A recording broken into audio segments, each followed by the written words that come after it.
हम सब अपनी ज़िंदगी में किसी ना किसी चीज़ के लिए स्ट्रगल कर रहे हैं, है ना?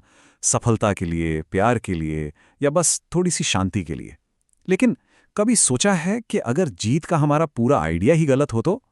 क्या हो अगर असली जीत कुछ पाने में नहीं, बल्कि अपने अंदर कुछ हासिल करने में हो?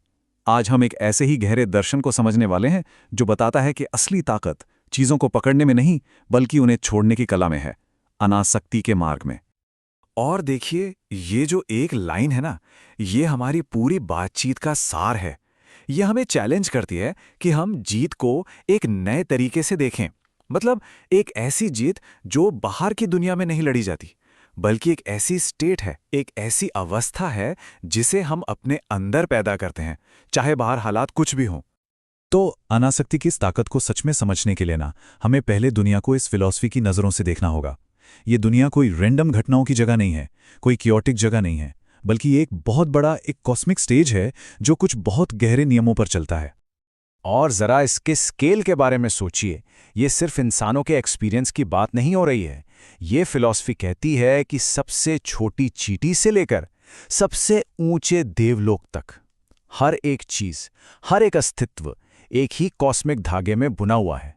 और वो धागा है कर्म का नियम। मतलब हमारी दुनिया कोई एक्सीडेंट नहीं है, ये एक मकसद से चल रही है। तो सवाल ये है कि कर्म का ये जो इतना बड़ा स्टेज है, ये बना किस चीज से है?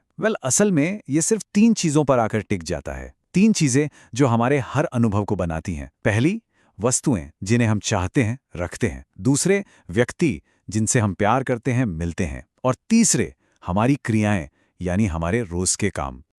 और यहीं पर जिंदगी की असली सच्चाई छिपी है। इन तीरों में से कुछ भी, न वस्तुएं, न व्यक्ति और न ही हमारे कामों के फल, कुछ भी परमानेंट नहीं है। सब कुछ एक साइकिल को फॉलो करता है, आने और जाने की, मिलने और बिछड़ने की, शुरू होने और खत्म होने की। यही जिंदगी की अटल हकीकत है। तो अगर सब कुछ लगातार बह रहा है, बदल रहा है, तो फिर दुख कहाँ से आता है?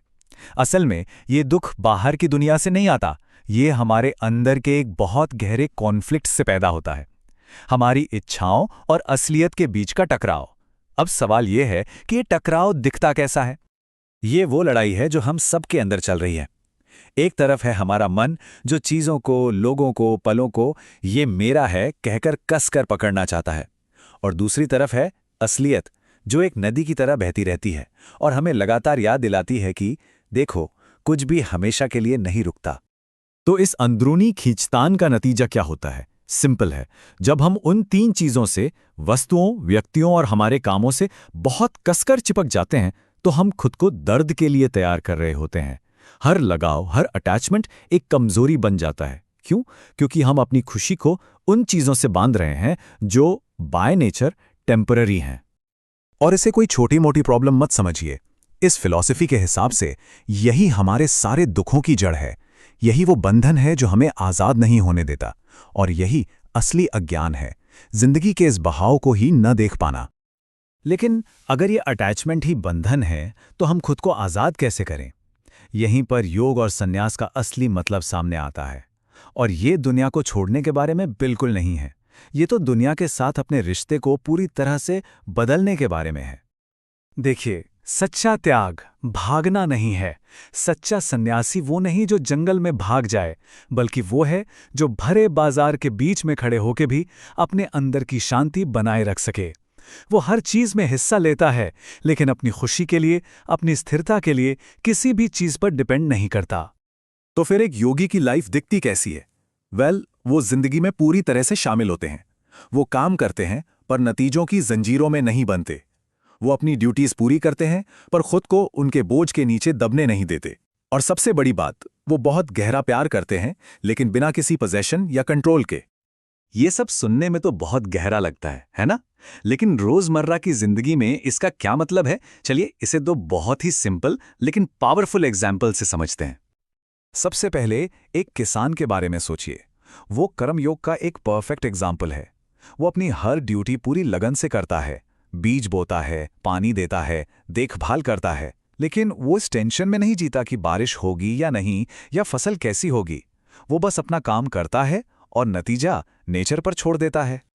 अब एक ऐसा एग्जाम्पल लेते हैं जो हमारी सबसे गहरी भावनाओं से जुड़ा है, एक माँ का प्यार।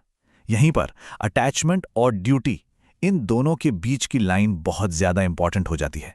एक वो जो कमजोर करती है और एक वो जो मजबूत बनाती है। एक सच्ची माँ अपने बच्चे को निस्वार्थ प्यार से पालती है, और जब वो बच्चा बड़ा होकर अपना रास्ता चुनता है तो हाँ, उसे दुख तो होता है, पर वो टूटती नहीं है, उसका वजूद खत्म नहीं हो जाता। क्यों? क्योंकि उसकी पहचान बच्चे पर कब्जा करने में नहीं थी, बल्कि प्यार करने के उस कर्म में थी। तो इन दोनों एग्जाम्पल से हम क्या सीखते हैं? ये हमें एक बहुत ही पावरफुल सच्चाई की तरफ ले जाते हैं कि हमारी असली ताकत और हमारी कमजोरी का सोर्स आखिर है क्या। सोचिए, जब किसी की पहचान किसी चीज से जुड़ी होती है तो उस चीज के टूटने पर वो इंसान भी टूट जाता है। और जब किसी का पूरा वजूद ही किसी दूसरे इंसान में होता है तो उसके जाने से वो इंसान अंदर से एकदम खाली हो जाता है, शून्य। लेकिन जब कोई सिर्फ अपने कर्तव्य से जुड़ता है तो दुनिया की कोई भी ताकत उसे कमजोर नहीं कर सकती। तो ये सारी बातें हमें कहाँ ले जाते हैं? जिंदगी के इस स्ट्रगल में, इस कर्म के स्टेज पर सच्ची जीत का असली मतलब आखिर है क्या? तो देखिए, फाइनल लेसन ये है, जिंदगी से भागना नहीं है, उसके बंधनों से खुद को छुड़ाना है। अपना हर काम पूरे मन से करो, हर रिश्ते को पूरी करुणा से निभाओ, लेकिन नतीजों पर अपनी पकड़ ढीली छोड़ दो। और जो भी इंसान इस कला को सीख लेता है वो दुनिया में रहकर भी उससे ऊपर उठ जाता है। दुनिया उस पर हावी नहीं हो पाती, उसने दुनिया को नहीं बल्कि खुद को जीत लिया है। और इस फिलॉसफी के हिसाब से वही असली विजेता है। और अंत में ये सवाल हम सब के लिए है, अगर ईमानदारी से अपनी जिंदगी को देखें तो वो कौन सी एक अटैचमेंट है, चाहे किसी चीज से हो, किसी इंसान से या किसी नतीजे से, जिसका हम पर सबसे ज्यादा कंट्रोल है? इस सवाल का जवाब शायद एक नई तरह की आजादी की शुरुआत हो सकता है।